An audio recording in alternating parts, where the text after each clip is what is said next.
Hello दोस्तों, Bihar SSC के लिए जीके जीएस का नेक्स्ट पार्ट है। इस वीडियो में इम्पोर्टेंट 20 क्वेश्चन लेकर आया हूँ जो कि बिहार एसएससी की दृष्टि से मोस्ट इम्पोर्टेंट है।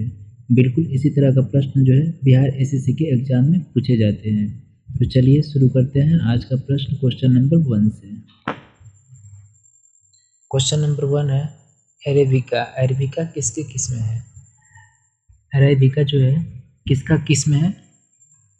इसका सही उत्तर होगा कॉफ़ी का। अरेबिका कॉफ़ी का किस्म है। 2 नंबर है मछलियों से संबंधित अध्ययन क्या कहलाता है? मछलियों से संबंधित अध्ययन को क्या कहते हैं? इसका सही उत्तर होगा इथियोलॉजी। इथियोलॉजी कहलाता है। मत्स्य पालन का याद रखिएगा। मत्स्य पालन का जो है उसे पीसी कल्चर कहते हैं। मत्स्य पालन का पीसी कल्चर कहा जाता है। मछली से संबंधित अध्ययन को इक्थियोलॉजी कहा जाता है। कीटों के अध्ययन को एंटीमोलॉजी कहा जाता है। कीटों को अध्ययन को एम्टोलॉजी कहा जाता है।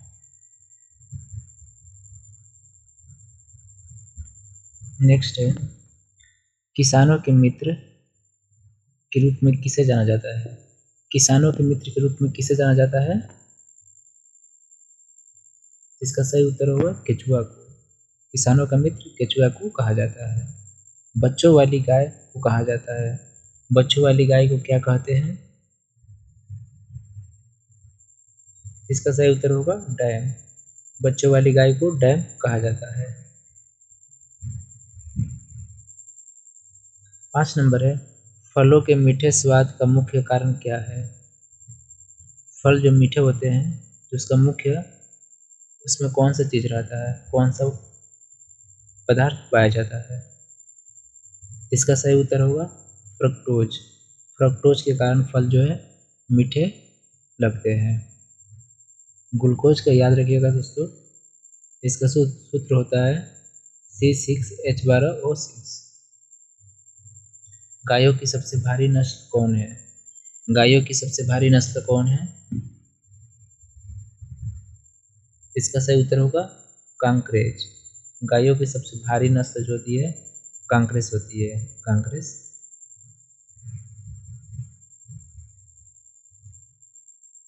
नेक्स्ट है सर्वप्रथम कृत्रिम गर्भाधान भारत में किस वर्ष प्रारंभ किया गया था? तो सबसे पहले कृत्रिम गर्भाधान जो है भारत में कब शुरू किया गया था? इसका सही उत्तर होगा 1942 में। 1942 में कृत्रिम गर्भाधान का व्यवस्था भारत में शुरू किया गया था। याद रखिएगा यह हरियाणा में। कहाँ पर? हरियाणा में किया गया था। नेक्स्ट है फूलों के अध्ययन कहलाता है। फूलों के अध्ययन को क्या कहते हैं? इसका सही उत्तर होगा एंथोलॉजी। एंथोलॉजी कहलाता है। फूलों का अध्ययन एंथोलॉजी कहलाता है। और फलों के अध्ययन को पोमोलॉजी कहते हैं।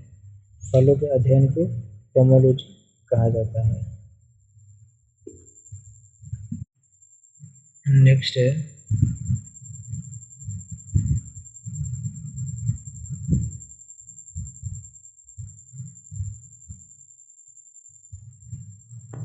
फलों के अध्ययन को कहा जाता है। दोस्तों अभी मैंने बताया कि फलों के अध्ययन को क्या कहते हैं। याद रखिएगा पोमोलॉजी। फलों के अध्ययन को पोमोलॉजी कहा जाता है। स्पर्मोलॉजी से किसका अध्ययन किया जाता है? याद रखिएगा बीजों का अध्ययन जो है स्पर्मोलॉजी कहलाता है। हॉर्टिकल्चर जो है हॉर्टिकल्चर किससे संबंधित है? तो यह बगीचा से संबंधित है। बगीचा के अध्ययन को हॉर्टिकल्चर कहा जाता है। नेक्स्ट है भेड़ का गर्भकाल लगभग कितने दिन का होता है? भेड़ का गर्भकाल कितने समय का होता है? इसका सही उत्तर होगा 150 दिन का। 150 दिन का होता है। यहाँ पे याद रखिएगा भेड़ हो या बकरी हो, उसका गर्भ काल जो है 150 दिन का होता है, 150 दिन का होता है। गाय और भैंस का याद रखिएगा, गाय और भैंस का लगभग 280 से 290 के बीच होता है। 280 से 290 के बीच इतना दिन का अंतर होता है गाय और भैंस के लिए।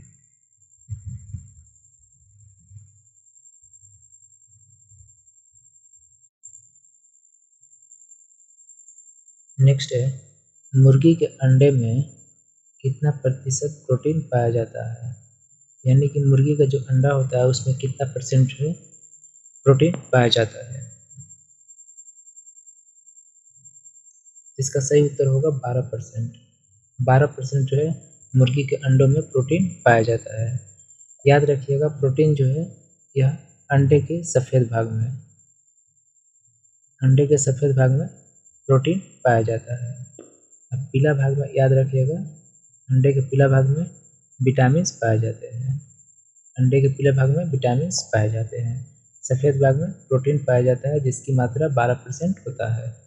तो ऑप्शन नंबर सी बिल्कुल सही है। नेक्स्ट है, जया, सोना और पद्मा किसकी प्रजाति है? जया, सोना और पद्मा जो है किसकी प्रजाति है? तो यह धान की प्रजाति है, धान की प्रजाति है। नेक्स्ट है 13 नंबर, कपास पौधे के किस भाग से प्राप्त होता है? कपास जो है पौधा के किस भाग से प्राप्त होता है?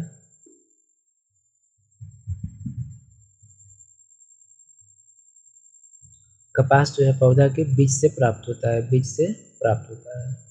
सिल्क का सबसे बड़ा उत्पादक देश कौन है? सिल्क का सबसे बड़ा उत्पादक देश कौन है?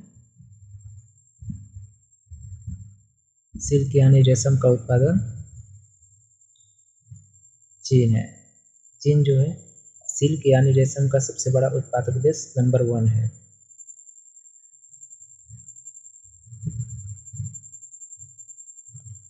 पंद्रह नंबर है, दूध का पीएच मान लगभग कितना होता है?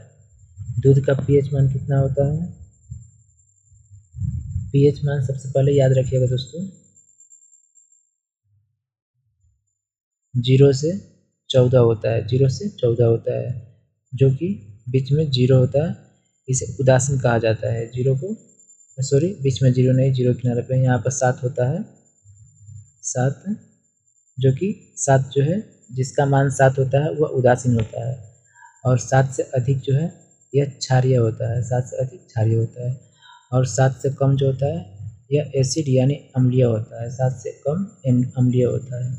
इसमें पूछा गया है दूध का मान कितना होता है, पीएच मान, इसका सही उत्तर होगा 6.4 से 6.6 होता है, 6.4 से 6.6 होता है, यानी कि 7 से कम है। अम्लीय दूध जो है अम्लीय होता है, दूध अम्लीय होता है, थोड़ा सा अम्लीय होता है। ये पीएच मान से ही पूछा जाता है, तो इससे कुछ संबंधित बातें हैं जो हर एग्जाम में पूछे जाते हैं। जैसे कि सिरका का पीएच मान कितना होता है, सिरका का याद रखिएगा 2.5 होता है, सिरका का पीएच मान 2.5 होता है। इसके अतिरिक्त याद रखिएगा मूत्र का पूछा जाता है, तो मूत्र का याद रखिएगा 7.5 होता है, 7.5 होता है, जो कि यह क्षारीय होता है। नींबू का पीएच मान कितना है दोस्तों, तो याद रखिएगा नींबू का पीएच मान 2.4 से 2.8 होता है, 2.4 से 2.8 होता है नींबू का पीएच मान। रक्त का पीएच मान याद रखिएगा 7.4 होता है, रक्त का पीएच मान 7.4 होता है। नेक्स्ट है 16 नंबर, पाश्चुरीकरण प्रक्रिया में दूध को कितने डिग्री सेंटीग्रेड पर रखा जाता है? जब दूध का पाश्चुरीकरण किया जाता है तो उसे कितना डिग्री सेल्सियस ताप पर रखा जाता है?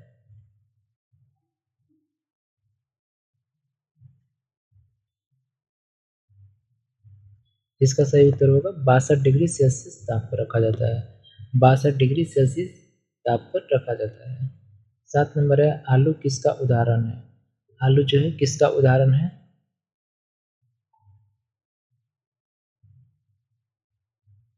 तो याद रखिएगा आलू जो है तना है, आलू तना है। जिस फल या सब्जी का यदि उसका ये निचला भाग नुकीला दिखाई देगा, नुकीला यानी ये नुकीला होगा, तो याद रखिएगा वह जड़ होता है, वह जड़ होता है।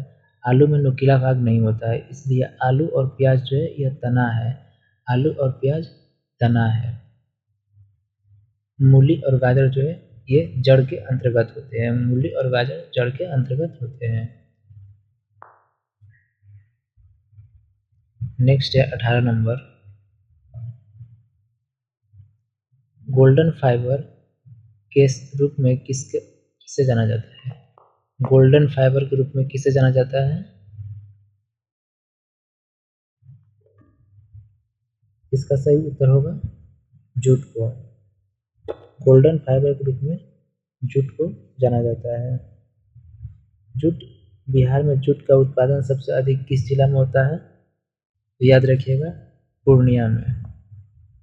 बिहार के पूर्णिया जिला में जूट का सबसे अधिक उत्पादन होता है। कपास जो है दोस्तों, कपास काली मिट्टी में सबसे अधिक होता है। नेक्स्ट 19 नंबर है, वनस्पति जगत का सबसे बड़ा समूह कौन है? वनस्पति जगत का सबसे बड़ा समूह कौन है? इसका सही उत्तर होगा थैलोफाइटा। थैलोफाइटा। यहाँ पर वनस्पति जगत का पूछा है, वनस्पति जगत का थैलोफाइटा होता है। और जंतु जगत के पूछे, जंतु जगत का तो याद रखिएगा अर्थोपोडा होता है। जंतु जगत का सबसे बड़ा समूह अर्थोपोडा होता है।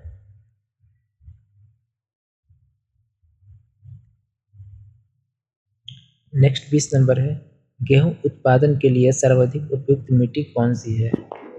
गेहूं उत्पादन के लिए सबसे उपयुक्त मिट्टी कौन होती है? इसका सही उत्तर होगा जलोढ़ मिट्टी है। गेहूं उत्पादन के लिए सबसे उपयुक्त मिट्टी होती है जलोढ़ मिट्टी। जलोढ़ मिट्टी में धान, गेहूं आसानी से और सबसे बढ़िया अच्छे किस्म का निकलते हैं। लेटराइट मिट्टी जो है दोस्तों याद रखिएगा यह चाय के लिए सबसे उपयुक्त होता है। लेटराइट मिट्टी चाय के लिए उपयुक्त होता है। काली मिट्टी जो है कपास के लिए सबसे उपयुक्त माना जाता है।